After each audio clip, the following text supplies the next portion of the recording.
surprise. I know, right? I thought we were going to do a thing together, Yeah. but I kind of forgot because I was rambling about healthy bullshit. The whole audience is looking at me like, well, you shut the fuck up. He's good. He brings with him on all the trips lots of packets of healthy things. So, like this morning, he's like, you want to have this? It's like a vitamin C something or other. It's going to make you feel great. Put it in your water. I'm like, great. You want to look at the back and look at the ingredients? Nope. You gave me a pill yesterday. It could have been anything. And I was like, I'll take it. That's what gets me into trouble. I am the road nurse. You know, I have a backpack full of healthy supplements, and all the guys, as aggravating and as irritating as I can be with my healthy shit and waking up and trying to work out and all this stuff, they know if I give them something, it's gonna make them better. It's gonna help something somehow. Yeah. Well, you're also like, you know, you've also got the fun stuff. And Robbie's my guy to test out the fun like stuff. The other night at dinner. We should tell that story. We should tell this story. You guys, some of you may know, but we kind of mentioned that this story was going to evolve into something. This is a perfect time because we're sharing the stage. I'll start, and then you find the beats to come in. So we go to a fancy dinner, Michelin star, very special. There's only 6 people at the table. There's three of us on one side and 3 of us on the other, and they bring out these couple of plates, right? It's Paul Carella's dreamed of going to this restaurant, so he takes us to this restaurant, and each plate is like a small circular, like an espresso cup size. Yeah, it's one of those kind of restaurants where you know, and here's the main course, and it's like that big, you know? Yeah. And so we're there, and we want to be respectful, where we're trying to not be ourselves all the time, and the chef is bringing out, and we try, the appetizers come out, and it's literally one chew, and it was gone. And you put it in your mouth, and I think I tasted it. No, not yet, we gotta find it. So appetizers come out, main courses come out. I'm starving because everything was 3 bites. It was delicious, but it was 3 bites. And so finally we're like, oh, we're tired, we're gonna get out of here. And they're like, oh, but do you want dessert? All right, there's 3 desserts, there's 6 of us, let's have 1 of every dessert. Oh yeah. So they bring out 3 plates of dessert, right? And now keep in mind, there's 3 of us like this on the side of the table, so it's 3 here and 3 there. And so they put 1 plate of dessert here, I'm here. Billy Moran, the guitarist, is across from me. They put another plate of dessert. Rob's there. Paul's here. And they put another plate of dessert that I can't really reach down there, but I don't care because I have a dessert in front of me anyway. So we're all very respectful to each other. We reach our spoons in. You take a bite. It's got like foamy bubbles on top. It looks like it came out of dish soap, but it tastes like magical Willy Wonka chocolate. I don't know how they do it. I take a bite of this one. That tastes like a Michelin star. Great. I take a bite of the one in the middle that I could reach. Oh, wow, that's impressive. That one's really good. And I'm noticing down at the other table there's a dessert, and I see the guys munching on it, and I'm noticing that there's 1 bite left. And so my thought is, I haven't had that yet. Yeah. That's what you're thinking. Yeah, I think like, my God, you know, like all of us could have, like I could have eaten all 3 desserts by myself and then had another round of desserts. I'm thinking, man, all these guys are so respectful. We're all understanding. We each get a smidgen, a little molecule of each dessert, and we've eaten the thing.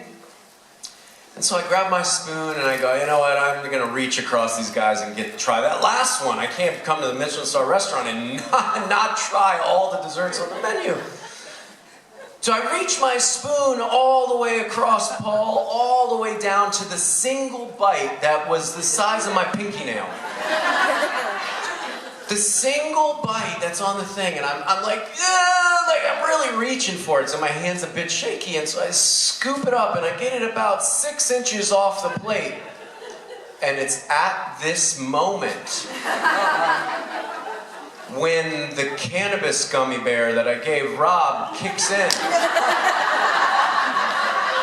And also, my cannabis gummy kicks in, and maybe being why I was shaking and why I was so hungry for that last bite. I get it about 6 inches off the plate, and I'm like, oh! and it falls back onto the plate. And before I could even take an inhale and an exhale of breath,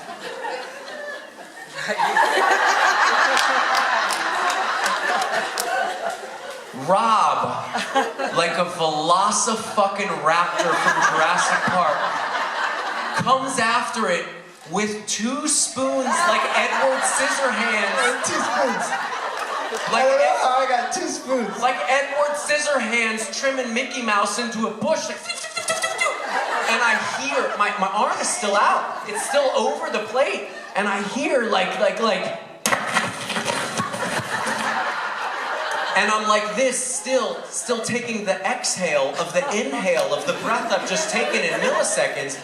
And the spoon, both spoons are in Rob's mouth.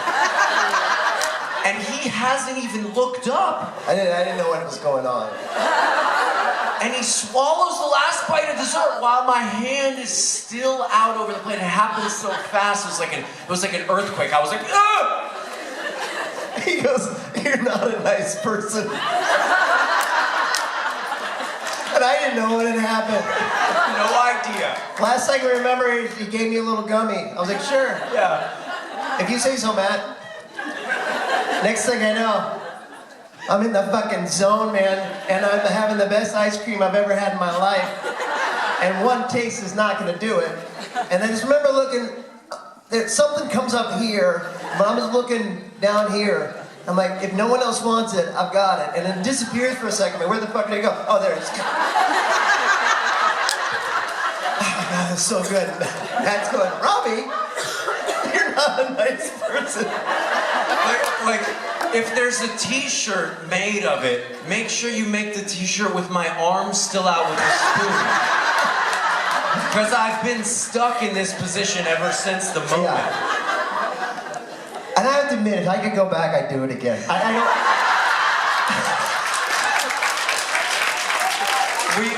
We get in the car ride home and we are fucking laughing to death. Yeah. Like we are dying and the car gets quiet for a second. Everybody's just having a moment of, okay, I'm gonna get my face to stop cramping up. And I'm sitting there and I just lose it all over again. I had the thought of, wow, these guys, all grown men that could have eaten the dessert in one bite, cut it into these tiny little pieces so that they could save me a little tidbit. And Robbie ate it like a fucking Hoover vacuum cleaner. He didn't need a spoon. He'd be like, it would have been like, right into his mouth. You can't, don't feed the monkeys, you know what I mean?